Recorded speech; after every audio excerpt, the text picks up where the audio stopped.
What's going on, guys? UFC Vegas 93 coming up this weekend, back in the Apex, which sucks, but it's a good card. Normally the Apex cards are a bit, at the lower end of quality, but there's a few good fights in this card. So without further ado, I think we should get into the breakdown. First up, we got Costa versus Nuerdanbieke, and we'll start with the Costa side. Costa, he's a pretty good fighter. He's got all the skill sets. Just that last fight against Steve Garcia, I don't know what he was trying to do. He tried to clinch him for the first round and then just gassed out because he was holding on for dear life for the whole first round. But the fight previous to that against Austin Lingo, he showed some really good striking, these body kicks that were excellent, and I can't believe he didn't finish Austin Lingo. And even on his short notice debut against Thiago Moises, he showed us some really good takedown defense and even showed some offense in that fight as well. But he does have some weaknesses as well. He, like I said, the game plan against Steve Garcia, I don't know what that was all about. And he can get taken down. You saw it in the regional scene. And you also saw it in the Thiago Moises fight. So he can get taken down, but he does normally use his solid BJJ to get back up onto his feet and win the fight from there with his good striking. Nuerdanbieke, I just don't rate this guy. He's got good takedowns and good speed with his strikes in the first round, but then after that, he kind of just falls off a cliff. And even when he gets his grappling going against in the Garcia fight and the TJ Brown fight, he just doesn't do anything with it. He's not good at ground and pound, and he doesn't have any jiu-jitsu to make the takedowns worthwhile. And it's counterintuitive, because if he wrestles and he wrestles hard, he gasses out. And I can't believe he won that TJ Brown fight. That was TJ Brown's fault. He just allowed Nuerdanbieke to get those takedowns in the last couple of rounds. And even in the Soriano fight, it just Soriano should have won that fight as well, but he just couldn't get off the ground. I think this is a clear win for Costa. It's a medium confidence pick because, like I said, I just don't trust him that much after the last fight. But he should win this fight. Even if he gets, if he loses the first round, he should come back in the second and third, because I definitely do think he has the better gas tank of the two. And unless it's a random bonk in the first round by Nuerdanbieke, because he does have that power. He hurt, I think it was in his last fight, Garcia as well. I think, yeah, they have a common opponent. He hurt him in the first round, but then followed off a cliff after it. So yeah, I think Costa can find a finish in the later rounds, or yeah, either decision or finish in the later rounds. But I do think he wins this at a pretty high clip. So yeah, we'll take Costa by third round KO. Alrighty, up next we have two Dana White Contender Series alumni, Josephine Knutsson versus Julia Polastri. We'll start off with the Knutsson side. Everyone knows Knutsson, and everyone knows her skill set. She has some serious striking, and she has a decorated kickboxing background. She either throws some nice 1-2, step-in knees, or some elbows. She also has a decent ground game, especially in the top position. She showed that against Manic Man out of all fighters. But yeah, she can take the fight down to the ground through the body clinch. She doesn't shoot like any traditional takedowns or anything like that, but through body clinch takedowns, she gets her trips and she can hold top position. She does have a major flaw though, and anyone can see it. Even Dana White said it, and that's why he didn't sign her on the road to UFC. She has a lack of emphasis, and she should be finishing fights. Against Manic Man, I don't understand what she was trying to do. Manic Man was shelled up against the cage, scared. You could visibly see she was scared to take shots from Knutsson, and Knutsson decided to take her down instead of finishing the fight and potentially getting herself a nice bonus. It was just weird to see. She also lost that fight against Jacinta Austin, I thought, personally, on the regional scene. She got taken down, or she got reverse position on the floor, clinched up against the cage, and the more aggressive fighter, Jacinta Austin, should have won that fight. I don't know how she didn't get the decision there, but I guess that's what the judges do these days. Let's start with, let's go to Julia Polastri now. She was on the Dana White Contender Series against Jasmine Jasdavicius, and she got thoroughly out wrestled, and that's fair enough. Jasmine's an Olympic wrestler, I believe, and you could see that she definitely had a flaw in her game back then, but that was quite a few years ago, and she went back to the regional scene and she picked up some solid wins, and she showed off that she has some really aggressive and nice striking. She throws body kicks during her combinations, and her strikes look like they have some power on them. They're not just these empty shots that, like, you know, like a Caitlin Chikagian or something like that. They have some force behind her. She tries to hurt her opponents. She also showed she's improved her wrestling defense and her grappling. In the Gotig fight, she got taken down in reverse position, and even on her last fight in the Contender Series, she showed off her jiu-jitsu and got the choke there. It's a tough fight, but I definitely don't think you should be parlaying Knutsson here or being on the big favorite here by a large means. I think I'm going to take Polastri, to be honest. I'm going to take the more aggressive fighter, and I'm going to take the fighter that I know will be going for the win the whole 3 rounds. Yeah, I do think Knutsson's probably the better overall fighter and the more technical fighter, but sometimes it takes the bigger dog, and I'm going to go with Polastri here. I think she can win this one by decision. So, yeah, I guess that's all to say. Polastri by decision. Up next, we have Jekka Saragih versus Weston Wilson, and I'm going to keep this one short. I think Jekka wins this one pretty clearly. He's shown to have some really nice striking. We saw it in the Lucas Alexander fight where he caught Alexander off guard, and he did his signature blitz. He shows it in all of his fights, especially in the road to UFC. He does this blitz where he puts his head forward, kind of like swimming, but it's really effective, and he throws like some nice kicks in between that sequence. And yeah, he's a powerful striker. We all know his weakness. It's the wrestling. It's the grappling. We saw it against Anshul Jubilee in the final to the road to UFC. He just got taken down, and it was evident that he didn't know anything what to do on bottom position.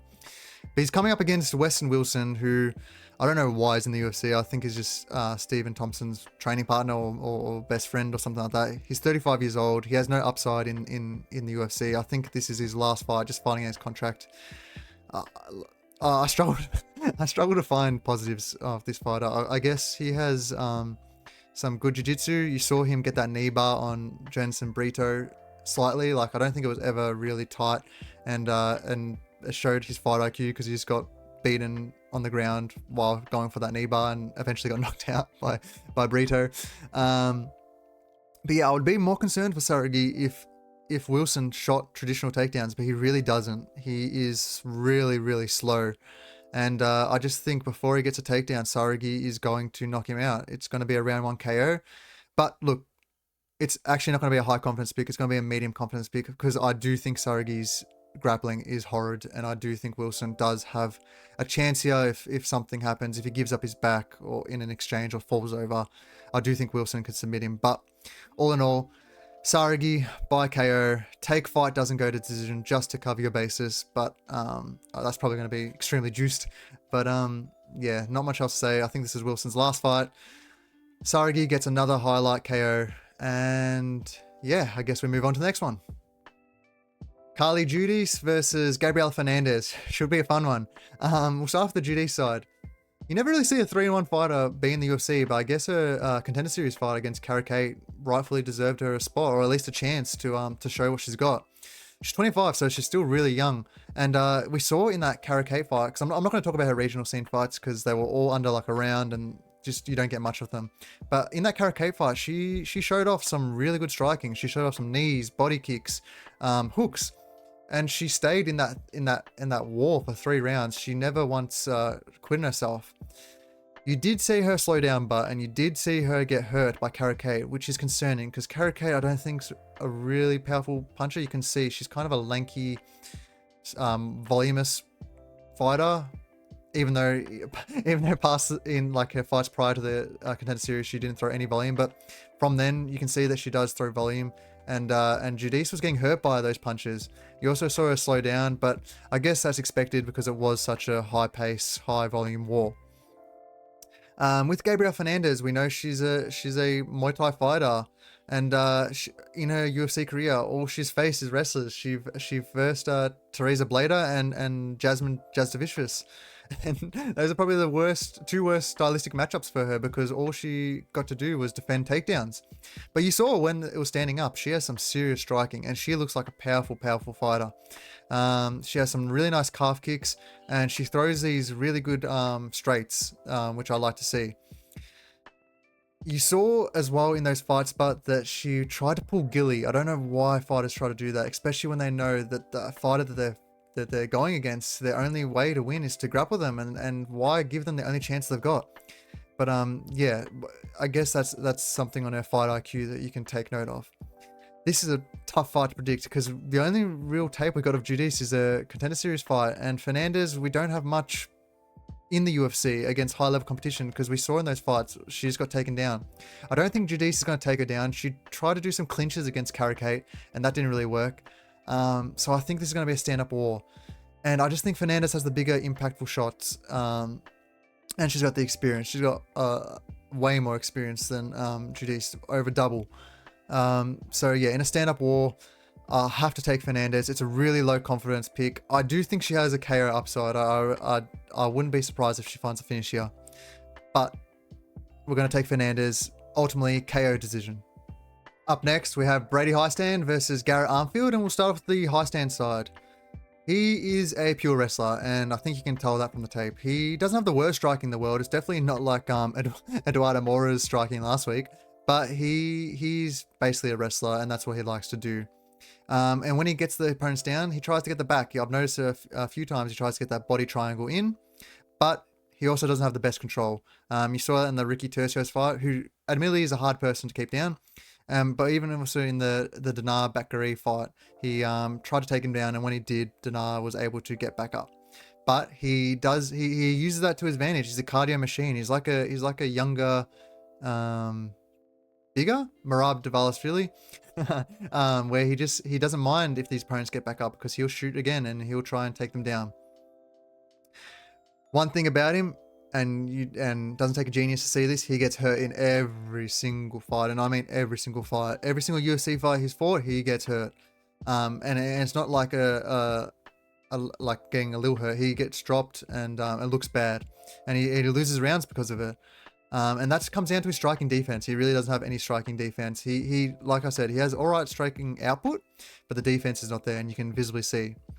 Garrett Armfield, coming off 2 wins, and guys, I don't know, maybe it's just bias. I had a bet on Brad Katona there, but I thought Brad Katona clearly won that fight. But either way, going toe-to-toe with Brad Katona and stopping those takedowns of Katona was definitely something that it will help him in this fight, because Heistand will be going for those takedowns, and Armfield was able to stuff a lot of the Katona's takedowns. He also showed us some really nice striking against Kazama, and even in a short notice fight against David Onama, upper weight class, he showed off some really nice boxing. With the takedowns, he doesn't have the best takedowns historically, even though I said he did show some good takedown defense against Katona. But what I noticed in the tape is he always gets back up to his feet, and he doesn't let the fight settle.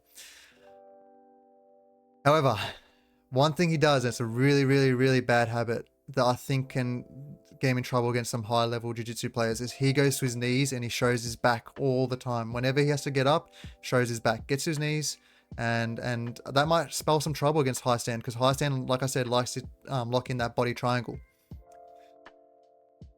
If Armfield doesn't get the KO in the first round, or like hurt Heistand badly, I think this could be a really, really close fight. I think you're crazy if you parlay Armfield. I think the dog show on Heistand's a better bet than that, because Heistand will be there all 3 rounds, and we've seen Armfield slow down in fights, especially in the regional scene. We saw it against who was it? I think it was Vogel.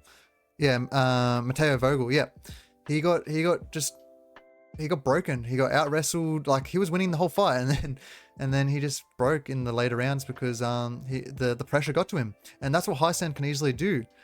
However, like I said, Heistand gets hurt in every single round, and the judges do play or pay damage over control. And if Armfield can at least get a knockdown in each round, I think he wins this on the scorecards. But it is a very, very, very low confidence pick, because I can see Heistand even snatching up a submission here. But all in all, I'm going to take Armfield by decision. Up next, we have Jimmy Flick versus Nate Maness. And guys, I don't know how you can be 5'10" and make this weight. It's crazy to me. But yeah, I guess that's an advantage for Maness. He is 5'10" and he is huge for the weight class. He's also got some really nice striking. We've seen it in his fights, and he's got some good composure as well to match that striking. I think it was against Tony Gravely. Yeah, he got hurt and came back the second round and put Gravely out. He's also fought some really nice competition. He fought Umar. He fought, I think was it Said Nurmagomedov? No, it was Tagir, sorry. Tagir. fought Taira, and those are some really high caliber wrestlers who did take him down, but he survived Umar, and he did really well showing his composure. And even in his last fight against Mendonça, he was in these leg entanglements, and he was the one that was always comfortable and finished Mendonça on the ground because he was going life or death for that knee bar or ankle lock or whatever it was. So yeah, he definitely has the striking advantage in this fight against Flick, who Flick's known for his grappling. Everyone knows he's a really good grappler. That flying triangle that he did against Cody Durden was wild. And even on the Contender Series against Nate Smith, that was a serious grappling pace that he put on him, and he was just always one step above. But we've noticed with Flick, he is just like, I don't know how he is 33. He looks like he's 50, and he is slow. He is fragile. Malcolm Gordon was piecing this man up in the first round, and if Malcolm Gordon was a horrible fighter, which sadly he is, he would have probably won that fight quite comfortably. Flick, his only chance here is Maness stuffing up, and that's what I think comes down to. I don't think Flick has the takedowns to. He hasn't shown it since that Nate Smith fight, actually shooting a takedown. Yeah, and unless Maness like overswings or goes for like a knee and falls to his back, I don't think he's going to have a chance here. I don't think Flick's going to have a chance here to win this fight. I would rather take fight doesn't go decision just to cover both bases, but I think Maness is going to KO Flick within the first round. Flick just looks fragile, is fragile, doesn't have any defense. And like I said, unless it was just a mistake by Maness, I don't think he's going to get this win here. So I'll happily take Maness by round 1 KO. Taira Ulanbekov versus Joshua Van. What a fight. This is probably my favorite fight of the card. Par the main event. Maybe both even. But it's going to make me sad saying this prediction. But first, we'll break down the fighters. We'll start off with Taira. Taira is known as a wrestler, but really he's got some really good striking, especially in the boxing. Some straight shots as well. You saw it in the Cody Durden fight, dropped him with it. And even in the Nate Maness fight, he just pulls these punches together because he's a really long fighter. 70-inch reach. And he uses it. He throws these straights, and it's with good technique. He's also got some really nice and nasty chokes. You know, his last 2 finishes coming off both chokes, a ghillie and a rear naked choke. And he uses those long and skinny arms to get under the chin of his opponents. But I think his best trait is those trips. Durden is a really formidable wrestler, and Taira was just playing with him in the clinch, using those trips and just using these really nice technique throws to get Durden on the floor. And once on the floor, he controlled Durden. So it was really good to see. However, he has some bad striking defense, and you can see it quite visibly. In the Tim Elliott fight, he was getting hit quite easily by Tim Elliott. And yeah, Tim Elliott's wonky, funky, he's unorthodox, but he was still getting hit, and they were clean shots as well. And I think Elliott dropped Ulanbekov as well. So he is not like a Superman. He can get hurt. He also got out-wrestled by Tim Elliott, so that was interesting to see. But Tim Elliott's a veteran. He's fought like the best of the best, so I guess you can give him a pass on that one. Joshua Van, it saddens me to say this, but I think he loses his fight. He is one of my favorite fighters. He has some serious boxing, and he's one of the only fighters in the UFC. And you see it, you're screaming at the television every time you see it. Throw to the body, throw to the body. And what does he do? He throws to the body. He throws boxing combinations, not just the head, but he digs those punches into the liver, and he hurts his opponents with them. And you can see it in every single fight. He has been on a roll ever since that short notice fight against Zalgas. And he showed really good cardio as well. He goes into those later rounds and he wins them, and he wins them by breaking his opponents. We do have some concerns for him, and it's more historical than it is current, but it is clear. He is very small, 5'5", but he looks smaller than that in the cage. He also can get taken down, and you saw that. And in his only loss in the Devon Jackson fight, he got out grappled, and it was really bad. Even in his last fight against I think it was Felipe Boons, he got taken down a few times as well. And you can't see that because Ulanbekov has some serious grappling, and I just think it's going to be too much for Van. I think the striking, it'll be close, but I think Van will definitely have the edge in terms of the overall volume. But I think the wrestling and the grappling is where Van will find trouble, and I actually do think he gets finished here. I think fight doesn't go decision is a really good bet, because Ulanbekov is going to probably finish this on the ground through a strangle. And Van could probably find the target here on the feet and maybe break Ulanbekov, who I don't think is the most well-tested fighter ever. I think he does have some deficiencies in his game. But yeah, it saddens me to say this because Van is a fan favorite, but I think Ulanbekov wins this one by submission. Up next, we have Josh Quinlan versus Adam Fugitt. And let's start with the Fugitt side. Guys and girls, if there's any girls watching. I just don't know what Fugitt is good at. And you can tell me, and maybe you can prove me wrong, but it literally looks like he's in quicksand when he fights. He is slow, he is lethargic, and he made Mike Malott look like a world kickboxer. A world champion kickboxer. He is slow, and I just don't know what he's good at. He got that really nice knockout against Solomon Renfro, Renfro is a pretty well-versed fighter on the PFL. But besides that, I just like he's lost all his fights in the UFC, I believe. Besides that, I think that was a Kazama fight, which I guess is a good victory, but really not. And his head doesn't move. He's stationary, and he's not very threatening in anything he does. He's not a formidable wrestler. He's not a very good grappler, and he's definitely not a good striker. Josh Quinlan, on the other hand, at least he has some power in his left hand. He's got like a left check hook that he loves to use, and he kind of like overuses it. But he's also got, I guess he's got wrestling. He used it in the Waters fight a little bit towards the end. But he kind of got exposed in that Barlow fight as being a very one-dimensional fighter. And one thing I noticed is he does a lot of like feinting, but he doesn't throw anything behind it. It's weird. He gets the opponents to bite, but he doesn't follow through with the punch.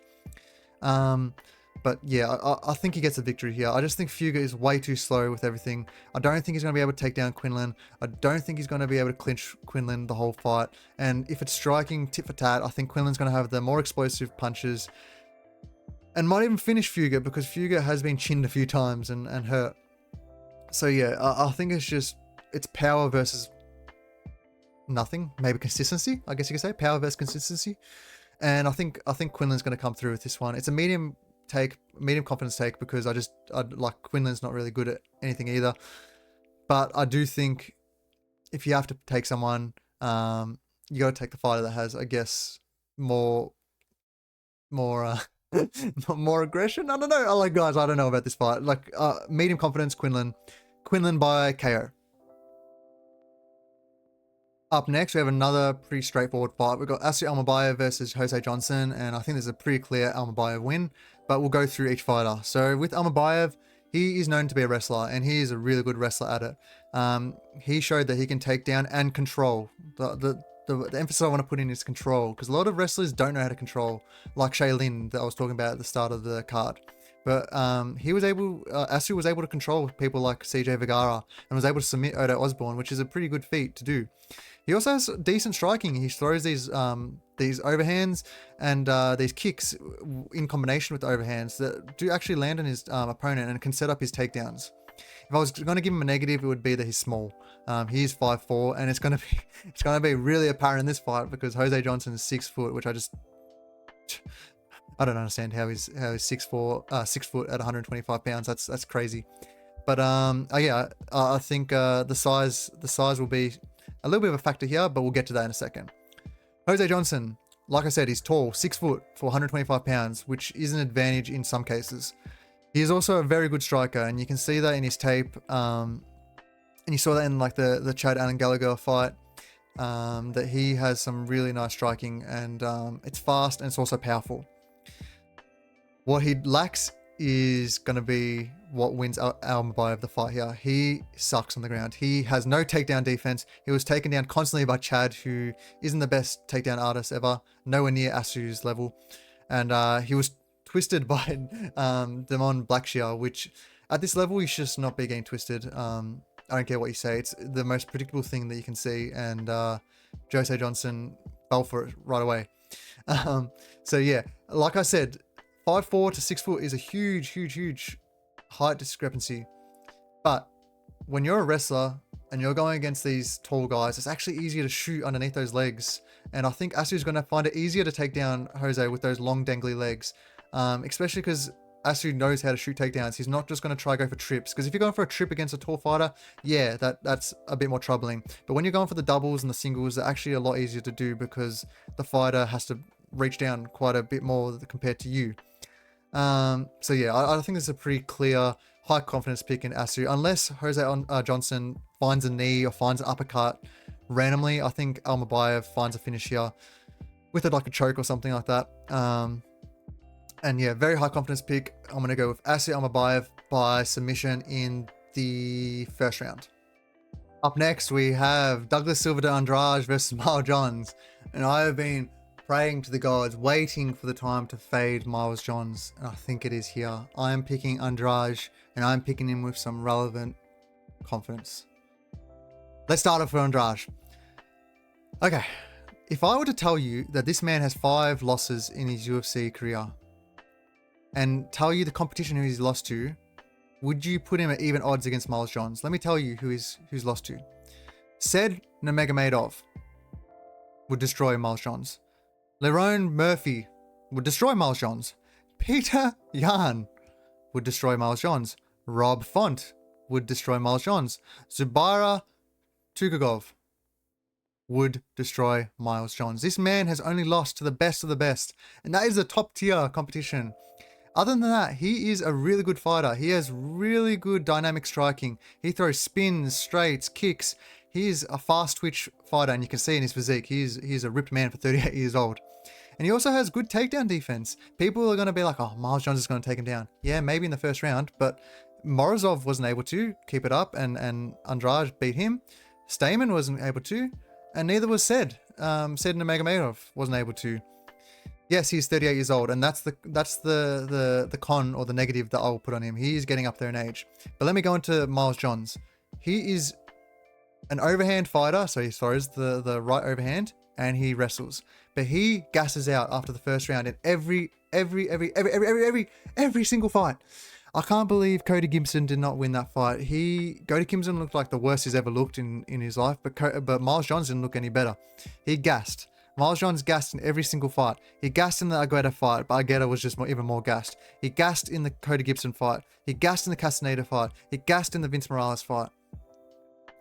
Look, Andrade might get wrestled in the first round, but I am going to put my money that Andrade has more cardio than Miles Johns in the second round. Even though he is 8 years older, he has fought the way better competition. He has beat the better competition as well.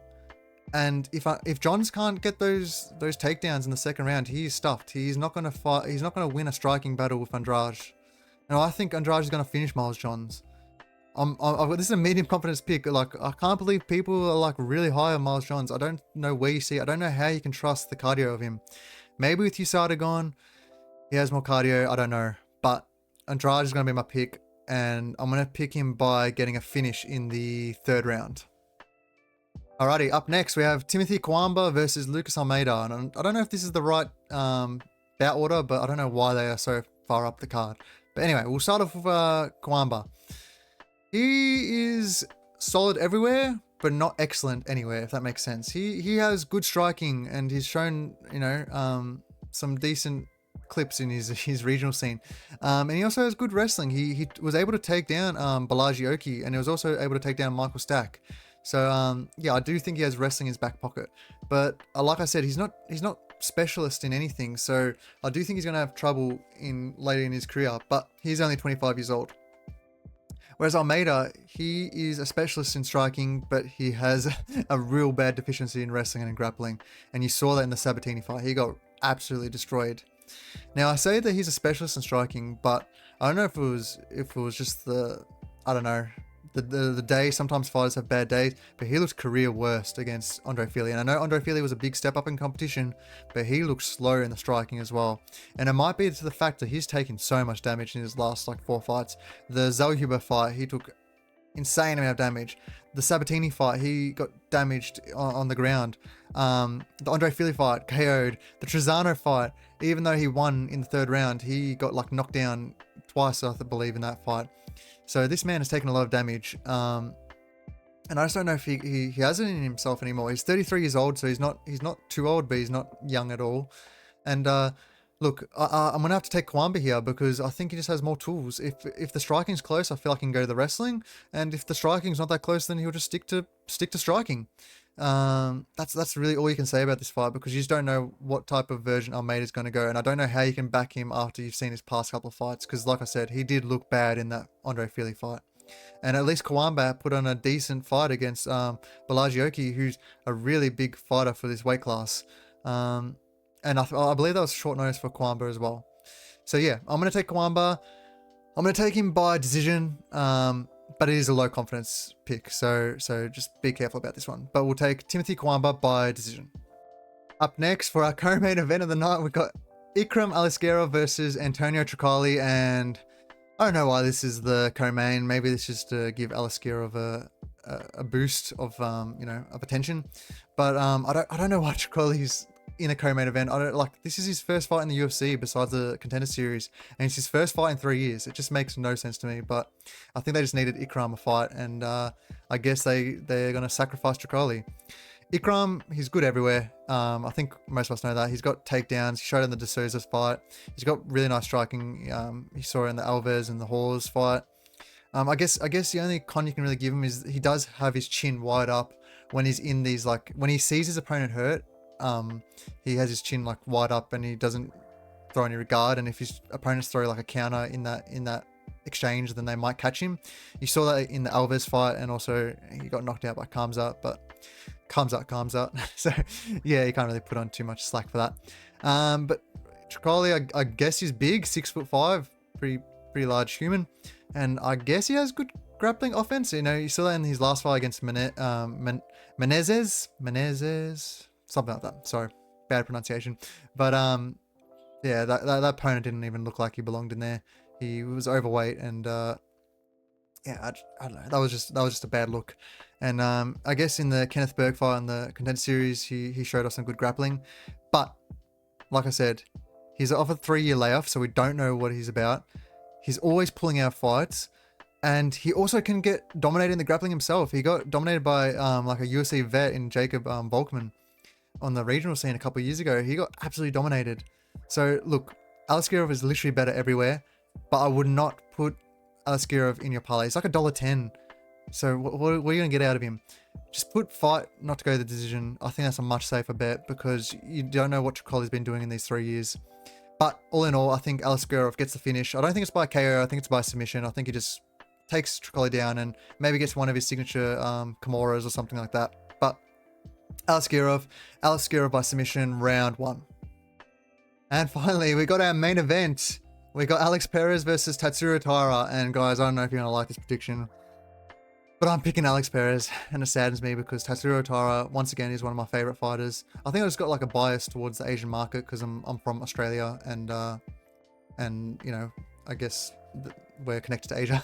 But yeah, we'll start off with Alex Perez. He is an all-round fighter. He's got those leg kicks that he showed in the GCF Omega fight, which, look, I think they're a bit overrated, but because he hasn't done it in a while. But yeah, he does have those in his back pocket. He also has really nice wrestling defense. You saw that in the Makaev fight, and Makaev, don't get it twisted, Makaev is a better wrestler than Tatsuro Taira, and it's clear. And he was able to defend most of the takedowns by Makaev. He showed off nice boxing in the Nicolau fight as well. In his last fight, he got him up against the fence and then unleashed a really nice boxing combo and put Nicolau out cold, which was cool to see. And it's pretty obvious he has fought the much better competition, and it's not even close. He's been at the top of the ranks for God knows how long. And yeah, whereas Tatsuro Taira has been fighting pretty low level competition, if you have to be truthful. But he's shown that he can finish all those competitors, and he's done what he had to do, so you can't really put that on him. Perez, a negative for him is that he doesn't have the highest output, I don't think. Like, even in that Nicolau fight, the first round was really low output, and even in the Makaev fight, when he was stuffing the takedowns, he didn't really unleash anything to make Makaev not want to shoot another takedown or to win on the judges' scorecards, which could be detrimental here. Also notice, yeah, he has really good takedown defense, but once he's on the floor and once like the opponent has gone through that initial first or second or third defensive takedown, he's kind of not the best on the floor or on the ground. Makaev was able to control him once on the ground, and so was Pantoja. He was able to get that rear naked choke, even though he was standing up, but still he was able to get controlled his back. Tatsuro Taira, he's a excellent grappler, the much better grappler of the two, and his composure is insane. You saw in the Chiros fight, he was in some deep gillies, and he was able to just, be calm and get himself out of those positions. Even in the Fernandes fight, he got his takedown stuffed, I believe, and he just worked his way to the top. It was pretty cool to see. His striking's also leveled up, and you saw that once again in the Fernandes fight, in his last fight. He put Fernandes out, and I had a bet on Fernandes because I thought Fernandes was a really good boxer. But I guess Fernandes was cautious of the takedowns, and Taira capitalized by throwing a strike. That's what happens when you verse these grapplers. People get scared of the takedowns and forget to block their face. One thing about Taira that I am concerned about in this fight is he does not have the best takedowns, and it's very evident.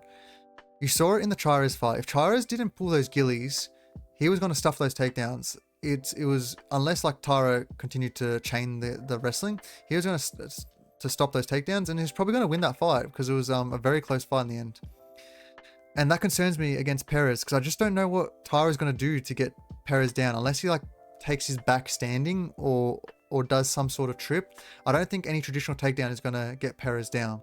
And that's why I'm going to go with Perez. I think he can have his way with the calf kick as well, because you notice in Taira's stance, it's a very long, wide stance, and his calf is way out there to get kicked. I do think the striking is not that far in an advantage for Perez, but I do think he has some, upside in that area.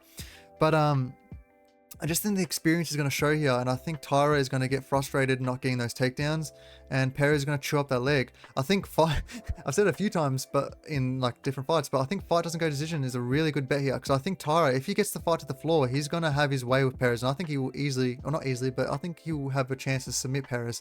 Whereas I think Perez will be able to chew at that leg, and I think his experience will show. And if Taira can't get it to the floor, I think he finishes him in like the 3rd, 4th, or 5th round. So, all in all, I'm going to take the more experienced person. I think Taira gets his first loss, and I think it's going to be a bad one at it. It is a low confidence pick, but I'm going to take Perez to finish Taira by KO in the 3rd, 4th, or 5th round. Wraps up the card. UFC Vegas 93, another one done. Solid card, like I said. The only negative is that it's in the Apex, but and you could see in the past 2 weeks, like in Louisville and wherever the previous card was, the crowd makes a big impact. It's a lot more excitement, especially for the fans. An empty arena is never the best atmosphere to watch. But UFC, MMA on the weekend, really can't complain. I hope you guys liked this prediction and breakdown. Please leave a like, subscribe, leave a comment down below on anything I can improve on or anything you liked from the video. And feel free to tail the picks and follow me on Twitter. As you can see down below, DC Picks on Twitter. That's where I post all my written breakdowns as well, just in case you want a faster way to see who I am choosing in my fights. I'll have my best bets out later on this week. And soon I'll be doing companions on Sundays while we can watch the fights together. Other than that, I guess that video is over. I'll catch you later. Enjoy the week, and I'll catch you later on in the week. Ciao.